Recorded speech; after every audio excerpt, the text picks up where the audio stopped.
If you've been meditating for a little while and you've been experiencing sounds or visions or colours or different experiences in meditation and you're not quite sure how to go about them, what to do with them, whether they're a positive sign or not, in today's video I'm going to be breaking down exactly what you should do moving forward. I've been meditating now for over 20 years, about 25 years. Got into it when I was about 6 years old, and I've helped hundreds and hundreds of people around the world to develop a strong, solid meditation practice. So I want to get straight into this video. I'm going to be using this book to start us off as a reference because there's a great extract from this book. It's called The Final Great Path East, and it was actually written by a good friend of mine from his experiences with our teacher. So this part is forget where the sounds come from during meditation. And then in brackets it says, during meditation I began to hear the sounds of bells. This is the ego trying to keep you bound to the senses. The sound is real, activated by meditation. Your consciousness is expanding and you will see and hear sounds and sights beyond your normal conceptual senses. Do not get too affixed to the sound or any experiences you have, as it will become an ego trap, preventing you from further growth. Enjoy and ask for more. Never stop your quest. Never rest. Now I want to dive into this because there's some really important points that were mentioned in just that small piece. And what I want to bring to your attention is the electromagnetic spectrum. So I know most people are aware of this, but just to bring this into context, let's just say that this is the full spectrum that we're currently aware of, roughly speaking. So this spectrum looks a little bit like this, and it gets more and more tight as we go towards that end. And on this side, you've got things like radio, microwave, and then on this side, we've got like gamma.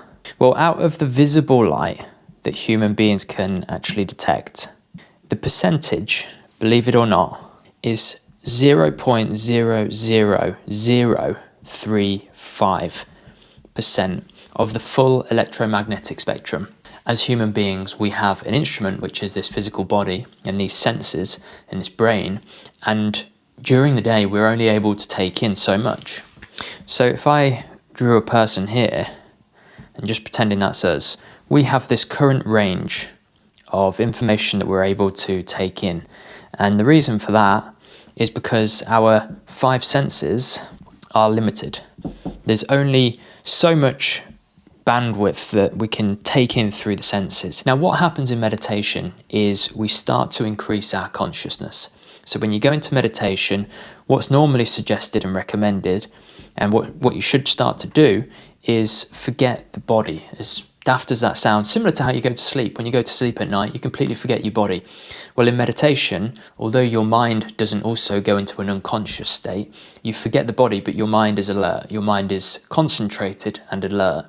Your thoughts begin to subside, and with that, your consciousness begins to shift. And what happens then is you come to this point where your consciousness breaks through and goes beyond the normal boundaries of the senses that we're confined to in normal daily life. Now, what naturally happens when that occurs, when you enter a deeper state of meditation, is that you're now entering other realms of consciousness, and within those other realms of consciousness, there's going to be other experiences that you're open to. So some people might have visions. Some people might start seeing colours. Some people might see, or rather experience, funny sounds.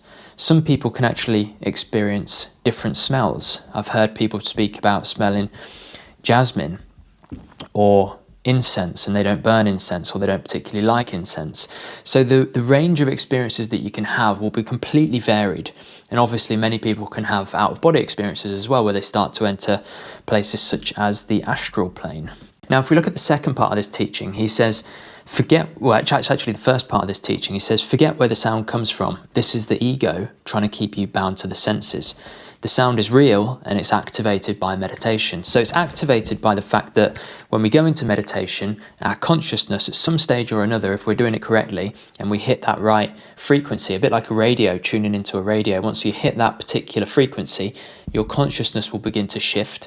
And then it opens up the potential for you to experience these things. Now, as a caveat, you won't always experience, and many people don't ever experience, visions or sounds or smells or other things like this. This is because consciousness is so vast and everyone is so unique and everyone is at a completely different stage of consciousness. So it's not a given that you're going to experience these things as your consciousness does expand, but the point I'm making is that there's the potential to. But to come back to his teaching, he says it's the ego keeping you bound to the senses, which is why you're trying to focus on it. And this is such an important point because many of us aren't blessed with such a teacher that can actually point out that within meditation, we're constantly having an inner battle with this ego. And the reason for that is because the ego wants to consider itself an I. The ego is this illusory self of I. It's the part of us that makes us feel like we are separate, that we're an individual, and that there's no unity, or that we're limited to being a human being. Now, what meditation actually starts to show us, and you get this experientially when you start having experiences such as your consciousness shifting, is that you're not just a human being. None of us are. Of course we're not. I know this. I've had experiences of it, and hopefully you will, or you have, just to prove to yourself that I know I'm not just this body. So meditation is a tool. If you were to look at it from the highest state, it's taken us from human to what we really are, which is divine. It's actually that transition, and our consciousness will eventually broaden and broaden and broaden until we reach the point of realizing what we've always been, which is divine spirit or God. Another way of looking at this is to imagine a river that leads to the ocean, and this is the ocean here, and this is representative of the divine. And down here, this is the spiritual journey that we're on. Now you can see with the river, it's always one with the divine. Although we might separate it in terms of how we describe it, the taste of that ocean has a certain quality to it which we've not yet experienced, but it's always still one with the divine. And we're coming down this river with this sense of I'm meditating, I'm doing this, I'm doing that. And what we should find is that over the course of time, this I begins to thin out. We become a little bit more aware of the fact that what we've been attached to, this identity that we've built up, it's actually not us, and it starts to break down a little bit in the sense of like you become more apparent that, okay, I'm probably not just this solid I. Everyone considers themselves the body, the name, the form, and it bit by bit through the letting go of your attachments, your desires. So once obviously we get to this point here, which is the progression of our spiritual journey through meditation, through all of this sadhana that hopefully we're putting in, this is the point at which we become aware of our oneness with the divine. We actually come to completely experientially realize our own nature. So a big part of this teaching is that if in meditation you start to have experiences, visions, sounds, smells, physical bodily movements, the key is basically to ignore them. And I know that sounds so simple, but the key is to keep coming back to your focal point, because if you don't, what happens is that experience, as you're moving along the river, you hit this point here, which is your experience, and you actually develop attachment to that experience.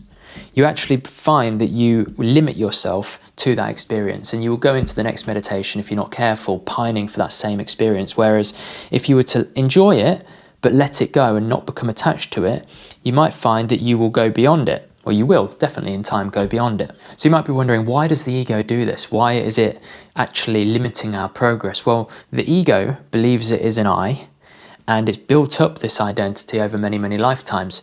So the process of meditation is starting to undo these knots, to loosen this attachment and this sense of who we are, just being a human being, which we're not. And the ego is actually quite clever. It understands this. And so it latches to distractions. It makes us not want to meditate. It makes us feel bored, irritable, impatient. All of the attributes of the ego manifest in order to stop us actually progressing and moving forward, which is why it's so essential that if we do notice any experiences, we let them go, come back to the focal point, express lots of gratitude, be very grateful for them, enjoy them for a moment or so, but then carry on. So that's it for today. If you enjoyed the video, then please like, please subscribe, and if you want to be part of my online school, I'll leave a link in the description. Feel free to join us, but failing that, I'll see you on the next video. Thanks a lot.